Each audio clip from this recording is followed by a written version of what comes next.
आकाशवाणी प्रस्तुत करता है कार्यक्रम मतदाता जंक्शन। जब जुड़े लोग से लोग, वोट से वोट बने, तब लोकतंत्र का सिस्टम मतदाता जुड़ते जाए बने, तब ऐसा नया कनेक्शन मतदाता जंक्शन, हैशटैग मतदाता जंक्शन, मतदाता जंक्शन, हैशटैग मतदाता जंक्शन। ये है दुनिया के सबसे बड़े लोकतंत्र का चुनाव। हाँ भैया, तो इस बार करना है जमकर मतदान। कोई छूटे ना और टूटे ना कोई भी कतार। सभी करेंगे मतदान ऐसा इस बार, जैसा नहीं हुआ अब तक किसी भी बार। तो फिर कहो सब, चुनाव का पर्व देश का गर्व, चुनाव का पर्व देश का गर्व। लोकतंत्र में वोट डालना हम वोटरों का कर्तव्य और जिम्मेदारी बनती है। जितना ज़्यादा मतदान होगा, हमारा लोकतंत्र भी उतना ही ज़्यादा मजबूत होगा। अपने वोट की शक्ति का एहसास है हमें वोट करने जाना है। लोकतंत्र के महापर्व में हमें अपना फर्ज निभाना है। नमस्कार श्रोताओ, स्वागत है आपका कार्यक्रम मतदाता जंक्शन में। अभी आपने सुना जानी मानी गायिका और बिहार की स्टेट आइकॉन मैथिली ठाकुर को। दोस्तों, आज हम बात करेंगे राजनीतिक दलों की। हम सभी जानते हैं कि राजनीतिक दल चुनावों में अहम भूमिका निभाते हैं, क्योंकि देश में चुनाव करवाने की जिम्मेदारी है भारत निर्वाचन आयोग की। इसलिए आयोग जहां मतदाताओं की सुविधाओं का पूरा ख्याल रखता है, वहीं राजनीतिक दलों की उन सभी जरूरतों को भी पूरा करता है जो उनके लिए चुनाव लड़ने की प्रक्रिया को आसान बनाती हैं। बिल्कुल दोस्तों, देश में इस समय लोकसभा चुनाव चल रहे हैं और लोकतंत्र के इस पर्व में चुनाव आयोग की कोशिश है कि जो जनप्रतिनिधि और राजनीतिक दल चुनाव में हिस्सा लेना चाहते हैं, उन्हें समान अवसर दिया जाए। प्रत्याशियों के विभिन्न आवेदन और नामांकन दाखिल करने के लिए IT एप्लीकेशंस और पोर्टल्स बनाए गए हैं, जिनसे वो आसानी से चुनावी प्रक्रिया से जुड़ सके और उनका पालन कर सकें। दोस्तों, प्रत्याशी और राजनीतिक दल इलेक्शन कमीशन की वेबसाइट eci.gov.in पर जाकर पॉलिटिकल पार्टी सेक्शन को क्लिक कर सकते हैं, जिसके 2 सेगमेंट्स हैं, पॉलिटिकल पार्टी और कैंडिडेट। इस पेज पर आप ऑनलाइन शपथ पत्र प्रस्तुत करने से लेकर राजनीतिक दल के पंजीकरण के दिशा निर्देश भी देख सकते हैं। हम मिलकर करेंगे सरकार का निर्माण, चलो हो जाओ तैयार, चुनो अच्छी सरकार, चलो हो जाओ तैयार, चुनो अच्छी सरकार। दोस्तों, आपको बताना चाहूंगा, भारत निर्वाचन आयोग चुनाव की तारीखों की घोषणा से पहले राजनीतिक दलों के प्रतिनिधियों के साथ बैठक भी करता है, जिसमें उनकी मांगों और सुझावों को सुनता है और उन पर गंभीरता से विचार कर उचित निर्णय लेता है, जिसके अनुसार समस्याओं के निदान की व्यवस्था की जाती है। जी बिल्कुल। और राजनीतिक दलों के बीच आपसी सौहार्द और निर्विवाद चुनाव की बात करते हुए अभी हाल ही में भारत के मुख्य निर्वाचन आयुक्त राजीव कुमार जी ने क्या कुछ कहा, आइए सुनते हैं। My appeal to the political parties again. We are very committed for ethical political discourse.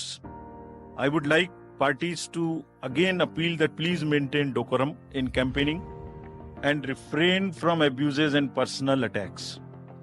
राजनीतिक दलों को बहुत पर्सनल अटैक से बचना चाहिए। फिर मुझे बदर साहब का एक शेर याद आता है, दुश्मनी जमकर करो लेकिन ये गुंजाइश रहे, दुश्मनी जम के करो लेकिन ये गुंजाइश रहे, जब कभी हम दोस्त हो जाएं तो शर्मिंदा ना हो। तो दोस्तों, अब चलते हैं एक राजनीतिक दल के सदस्यों के बीच जो तैयारियां कर रहे हैं बड़ी जोर शोर के साथ। सुना जाए आखिर माजरा क्या है। शुगर फ्री है भैया, शुगर फ्री है। बहुत धन्यवाद, शुक्रिया। बहुत ही स्वादिष्ट लड्डू है भाई। प्रेम भैया, एक बात तो सुनो। हाँ बोलो शंभू, क्या बात है? देख, हमारी कुछ समझ में ना आ रहा भैया। अरे मिठाई काय खिलाई जा रही है? क्या अभी से इलेक्शन आ गया, चुनाव आ गया? अरे नहीं नहीं नहीं शंभू, असल में हमारी पार्टी को अब राष्ट्रीय स्तर की राजनीतिक पार्टी का जो दर्जा मिला है चुनाव आयोग की तरफ से, इसलिए मिठाई बांटी जा रही है। का मिला भैया, ये का मतलब का दर्जा? अरे शंभू रुको आओ। अरे शंभू भाई, तो बात कुछ यूं है कि हमारी पार्टी ने पिछले विधानसभा चुनाव में 2 सीटों पर जीत हासिल की और राज्य में पड़े कुल वैध मतों के 6% से ज्यादा वोट भी हासिल किए थे, जिसके बाद हमें राज्य स्तर की पार्टी का दर्जा मिला। फिर लोकसभा चुनावों में 4 राज्यों में चुनाव लड़ा और 4 सीटों पर जीत हासिल की और राज्य में कुल पड़े वैध मतों में से 6% से ज्यादा वोट भी हासिल किए थे। इन सब उपलब्धियों के बाद हमने इस बार आयोग में आवेदन किया और हमें राष्ट्रीय पार्टी का दर्जा मिला। अरे वाह! नियम और शर्तों को पूरा करते हुए हमारी पार्टी राष्ट्रीय स्तर की हो चली है। अरे वाह भाई वाह, बहुत बढ़िया। देखो भैया, इस बात को अगर हम थोड़ा सा और विस्तार दें तो आपको बताना चाहूंगा कि हमें यह दर्जा निर्वाचन प्रतीक, आरक्षण व आवंटन आदेश 1968 यानी the election symbols reservation and allotment order 1968 के पैरा 6A और 6B के तहत मिला है। अच्छा। चलो हो जाओ तैयार, चुनो अच्छी सरकार। चलो हो जाओ तैयार, चुनो अच्छी सरकार। प्रेम भैया, हाँ वो पास के गांव में दूसरी पार्टी वाले हमारी पार्टी के चुनाव चिन्ह के झंडे छाप रहे हैं और चुनाव प्रचार भी करने की तैयारी में है प्रेम भैया। उनकी इतनी हिम्मत! ठहरो, हम अबू जाके देखते हैं। अरे भाई शंभू, जोश से नहीं होश से काम लो। कहीं जाने की जरूरत नहीं, क्योंकि भारत निर्वाचन आयोग इन सब समस्याओं का निपटारा करता है। अरे मगर भैया, हाँ, जो काम फोन से हो सकता है उसके लिए अपनी ताकत को क्यों बर्बाद करना। हम निर्वाचन आयोग में इसकी शिकायत दर्ज कर देते हैं, जिसके बाद इन लोगों पर अपने आप कार्रवाई हो जाएगी। मतलब हम ना जाएं? ना। अरे भाई, जाने की तो कोई जरूरत ही नहीं है। बात यह है कि शंभू भाई, भारत निर्वाचन आयोग राष्ट्रीय और राज्य स्तरीय राजनीतिक दलों के विवादों, विलय और विभाजन का निपटारा करता है। बस करना आपको इतना होता है कि उनकी वेबसाइट eci.gov.in पर जाकर शिकायत दर्ज कर दें। अब समझे। अच्छा जी, बस तो फिर प्रेम भैया जल्दी ही आप ये काम कर डालो। सुनिए जी? सुनिए, आज आप लोग यहाँ मौजूद हैं तो एक बात बहुत ध्यान से और साफ सुनिए। हाँ, सुनाइए। बताइए। हमारी पार्टी या कोई भी पार्टी चुनाव की घोषणा से लेकर इसके परिणाम आने तक चुनाव आयोग की आदर्श आचार संहिता का उल्लंघन ना करे। हाँ, ये तो होता ही है। और एक बात और जी, क्योंकि आप लोग पार्टी कार्यकर्ता के साथ साथ मतदाता भी हैं, तो सी विजिल एप्लीकेशन अपने अपने फोन में जरूर डाउनलोड कर लें। ठीक है? जहां भी कोई दल या समूह या व्यक्ति इस आदर्श आचार संहिता के विपरीत काम कर रहा हो, उसका photo, audio, video C vigil app पर अपलोड जरूर करते रहें। बस ध्यान रहे कि शिकायत सही हो। अरे एक मिनट प्रेम भैया, अभी सी विजिल एप्लीकेशन ही का है? शंभू, इस ऐप के जरिए आप चुनाव आयोग की आंखें और कान बन सकते हैं। जैसे कि मान लो पोलिंग बूथ पर या कहीं पर भी अगर कोई ऐसी गतिविधि देखो जो आचार संहिता का उल्लंघन करती हो, उम्मीदवार या फिर उसके कार्यकर्ता द्वारा वोटर्स को किसी तरह का कोई प्रलोभन दे रहा हो या फिर धमका रहा हो, तो आप फौरन ही आयोग को सूचित कर सकते हैं। इस ऐप पर सूचना देते ही 100 मिनट में कार्रवाई हो जाती है। अरे वाह भैया, ये तो बहुत बढ़िया बहुत बढ़िया काम किए थे। हाँ भैया, अब जल्दी ये एप्लीकेशन डाउनलोड करो, अभी के अभी। अरे तुरंत से पहले अभी करते हैं भैया। हो जाओ तैयार, चुनो अच्छी सरकार। एक मिनट आदित्य भैया, एक बात और बता दीजिए। हाँ बोलिए। ये हमारे देश में सबसे पहला चुनाव कब भया था और का तब भी ये सब राजनीतिक दल होबे करे थे? हाँ बताइए भैया। शंभू भैया, 1951 में पहली बार हमारे देश में मतदान हुआ था तब भी राजनीतिक दल थे। अच्छा। उनके लिए बनाया गया लोक प्रतिनिधि अधिनियम 1951, जिसमें वर्ष 1989 में धारा 29 जोड़ी गई। अच्छा। और इसके तहत भारत निर्वाचन आयोग राजनीतिक दलों का पंजीकरण करता है।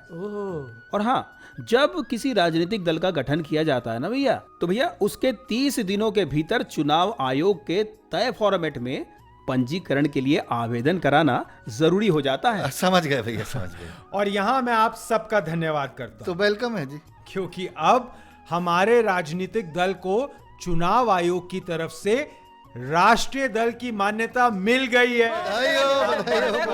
हाँ, लेकिन एक बात का भाई ध्यान रखने की जरूरत है। कई बार ऐसा भी होता है कि पार्टी के चुनाव में खराब प्रदर्शन यानी कि कम वोट मिलने से उसका राष्ट्रीय और राज्य स्तर का दर्जा चुनाव आयोग द्वारा वापस भी लिया जा सकता है। अच्छा। हाँ, अभी कुछ समय पहले ऐसा हो भी चुका है। बिल्कुल सही बात। और पता है आप सबको कि हर एक पॉलिटिकल पार्टी का अपना एक संविधान होता है। भैया, देश के संविधान की बात कर रहे हैं क्या? अरे नहीं रे, हर एक राजनीतिक पार्टी का अपना एक अलग संविधान भी होता है। अच्छा। देश के संविधान के अनुसार हर राजनीतिक दल द्वारा कुछ नियम बनाए जाते हैं, जिसे संविधान कहा जाता है। और पार्टी के संविधान को भारत निर्वाचन आयोग को सौंपना भी जरूरी होता है। इतना ही नहीं, पार्टी को अपने आंतरिक चुनाव की सूचना भी आयोग को देनी होती है। आंतरिक चुनाव मतलब ये कि राजनीतिक दल के अध्यक्ष, कोषाध्यक्ष, सचिव, महासचिव और विभिन्न पदों के लिए जो चुनाव होता है उसके बारे में। अरे वाह भाई वाह, आज तो बातों बातों में बहुत सारी जानकारी मिल गई। क्यों? बहुत कामयाब रहा आज का दिन। तो चलो भाइयों, लगते हैं काम पे। लग जाओ अपने अपने काम पे। हाँ भाई। हम भारत को नतमस्तक है, हम योद्धा के दो हस्तक है, हम भारत भाग्य विधाता है, हम भारत के मतदाता है। भाई वाह, राजनीतिक दल अपनी जिम्मेदारी को जानते समझते हुए और सभी नियमों का पालन करते हुए चुनावी प्रक्रिया से जुड़े, यही हमारा कहना है। और सुनिए, आपसे आपके अपने प्रिय कलाकार मनोज बाजपेयी भी आपसे कुछ कह रहे हैं। ये चुनाव का समय आ चुका है और आज जैसा कि आप जानते हैं कि प्रजातंत्र तभी कायम रह सकता है जब तक आप पूरे तरीके से अपने वोटिंग के अधिकार का पालन कर रहे हैं और उसको सेलिब्रेट कर रहे हैं। चुनाव हमारे लिए एक पर्व है जो प्रजातंत्र का, और इसका पूरे तरीके से इस्तेमाल कीजिए। जो लोग अभी 18 साल के हुए हैं, आपको ये समझना चाहिए कि आपको सबसे बड़ा अधिकार जो अभी मिल रहा है वो है चुनाव का अधिकार। आप कैसा लीडर चाहते हैं, कैसा अपना भविष्य चाहते हैं और किस तरह का भविष्य अपने बच्चों को देना चाहते हैं, ये सब ये चुनाव और आपका वोट तय करेगा। तो दोस्तों, अब समय है आपसे सवाल पूछने का। आपका जवाब हमें अगले सोमवार तक अवश्य मिल जाए। साथ ही अपना नाम, पता, फोन नंबर जरूर लिखकर भेजें ताकि आपके दिए हुए पते पर आपका प्रमाण पत्र और पुरस्कार पहुंचाया जा सके। आप हमें अपने जवाब भेज सकते हैं हमारे व्हाट्सएप नंबर 9999031950 9999031950। और अब आज का सवाल। हाँ तो दोस्तों, आज का सवाल है, राजनीतिक दलों के पंजीकरण से संबंधित भारत निर्वाचन आयोग के दिशा निर्देश किस वेबसाइट से प्राप्त किए जा सकते हैं? सवाल एक बार फिर सुन लें।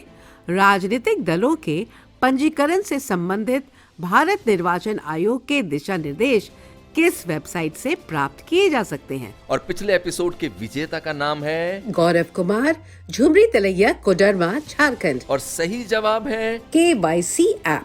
आपको बहुत बहुत बधाई। तो इसी के साथ अब हमें दीजिए इजाजत।